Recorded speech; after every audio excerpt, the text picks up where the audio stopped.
Good morning, Jeff Surber with Operations Section Chief with Great Basin Team 1 with your morning report for September 2nd. I'll start over on our division Whiskey X-ray division that starts over on the tail end of the fire. Here's Bucks Lake, runs over to Mount Huff. That is looking real good. You can see by the map not a lot of red perimeter left on that. We continue to patrol, mop up as necessary, but every day there's a little bit less smoke and it's looking good. Moving over to the our uniform division, which takes in the dozer lines pretty much above Taylorsville to the south of Taylorsville. We continue to have some activity in that slop over that occurred a long time ago now, a week and a half, 2 weeks ago, however long it's been, a week, maybe a week and a half. Anyway, it continues to move slightly, not so much yesterday. The area here next to H60, that fire continues to kind of just flank along the river, and we have folks down in there that are holding the intensity down there at the bottom near the river. We also hold the intensity down with helicopters yesterday. So basically we're trying to slow this finger and just kind of keep it moving to the east as we work on our dozer line and our prep on this drop point 219 to H60 kind of area for an eventual probable burnout operation in the coming days to protect the town of Taylorsville. We moving over into Division Romeo, which goes from approximately the Grizzly Mountain area all the way over to Lake Davis. That was the final touches were put on that yesterday as far as burning it out. There was a little bit of resistance to control yesterday, but we do have line around the whole thing, and it is completely lined, and it has been burned all along this edge. That was a lot of the smoke you could see. The closest smoke you could see from town yesterday would have been a lot of this that was put up by the firing operation that was purposefully done by us. So that was to lock off the fire spread to the south towards Lake Davis and the communities on the south end of the lake. This is looking good, but we're not secure. We have it burned out and dozer line in, but if we had some kind of adverse winds or trees torching, they could throw spots across that line. So we have a planned mission with the drone today, the UAS, to go in there and check with an infrared camera to see if we have any spots outside that line and take action on them if we do. We also have people deployed along that line, mopping up and making sure that nothing crosses that line. If it does, we have aircraft that will immediately send over there and start hitting that to hold that in check. Moving over to our Quebec Division, which begins right here on the west side of Lake Davis and extends over here to drop point 25, which is Four Corners. In this division here, I'll start at the Clover Ranch area and Red Clover, and from that area all the way over here back over to the 177 road, we have dozer line along this entire flank. Again, not secured, but we do have line. It has not been mopped up. It has not been secured by crews on the ground.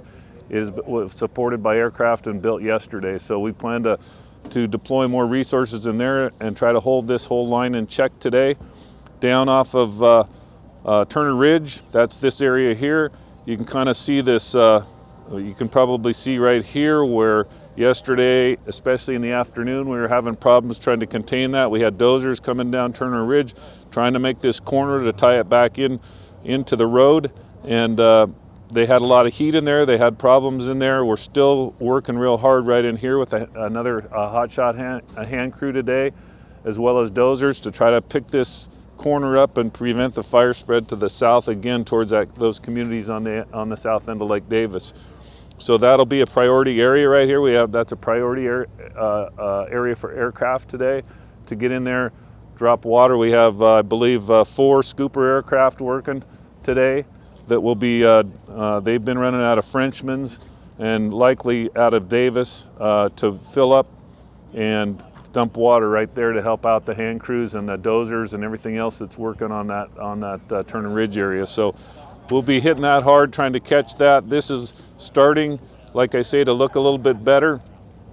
Yesterday's run went from about the 01 road where it takes off of the 177 and heads towards the old Walker fire.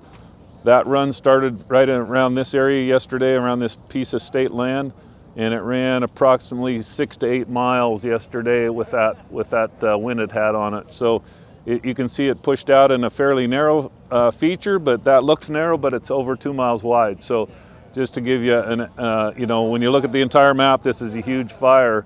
And when you look at that, that's a large area, even though it appears to be narrow. Our intent all along has been to try to keep this head, keep on shrinking it down. We were fortunate that the fire hung up and we were able to keep it in check right here in the valley where it hit the low sage flats. And I don't anticipate that that'll break out and make a run again. So I think we're dealing with this run, especially today. It was able to run by evening last night all the way out to the top of the escarpment above the 395 corridor. That's part of the reason that Milford was put in the evacuation yesterday, was because this was headed that way. Because it's a narrow finger that appears to be heading down into the 395 corridor in a less populated area. That's a better deal. It's not good for the people that are still out here in front of this fire as far as ranch houses and things like that, but we do have resources that will be deployed all along that front today with help from our west zone, which is operating out of Susanville.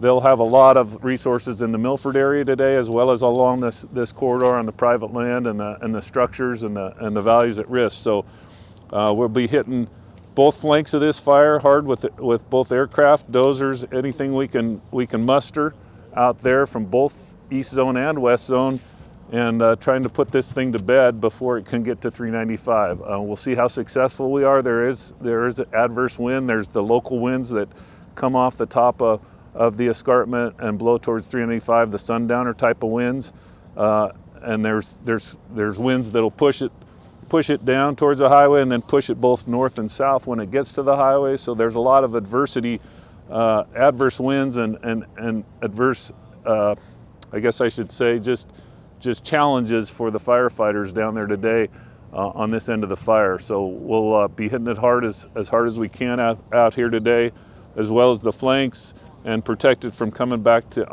towards the Dixie Valley community and any other values at risk out there today. Thank you.